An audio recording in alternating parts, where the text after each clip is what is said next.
Can't get this wrong.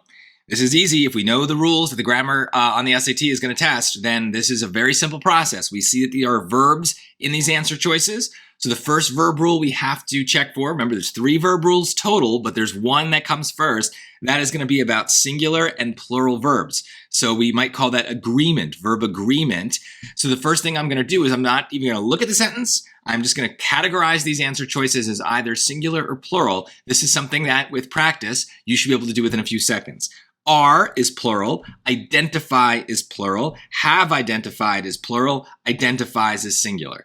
There's no need for me to make like a little mini sentence to test this out. Some of you do that because you're trying to learn how to tell if something's singular or plural. I don't need to do that. Singular verbs, end in S.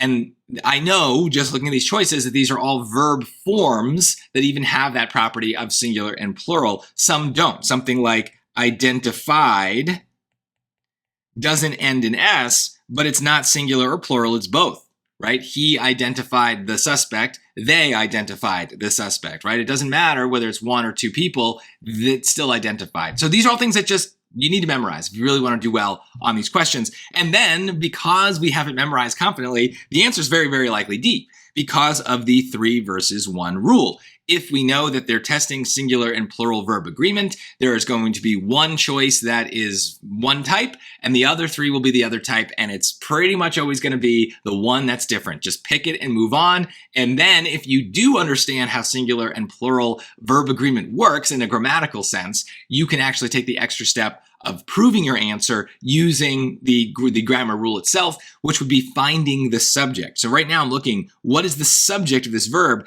It's probably a singular thing because that's what I think the answer is. So now I'm going to read the sentence and try to find it.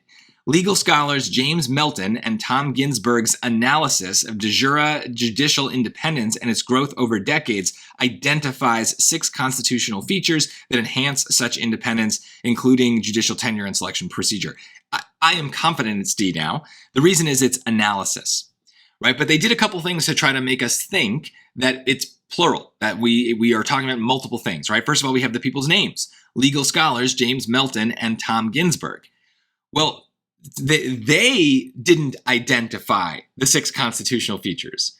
I mean, in a sense, they did, but grammatically, they did not. It's the analysis that identifies the 6 constitutional features. So it's tricky, right? This is why we can't just necessarily think about what a sentence means and get the subject of the sentence. It could totally be the case that people identify what's going on, but it's just not how the sentence is built, so it doesn't work.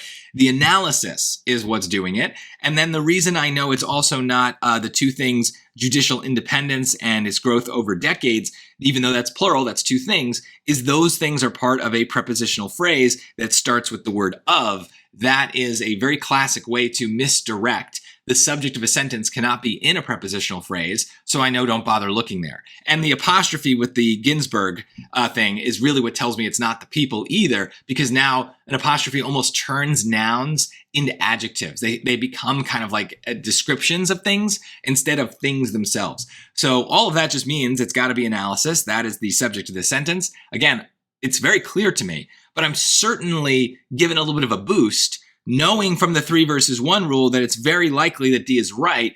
It would take a lot of convincing for me to move away from that. It is pretty much always the case, like 98, 99% of the time, it's going to be the case that this 3 versus 1 thing works. But of course, the SAT knows that we know this strategy and they will try to find ways to mess with us occasionally.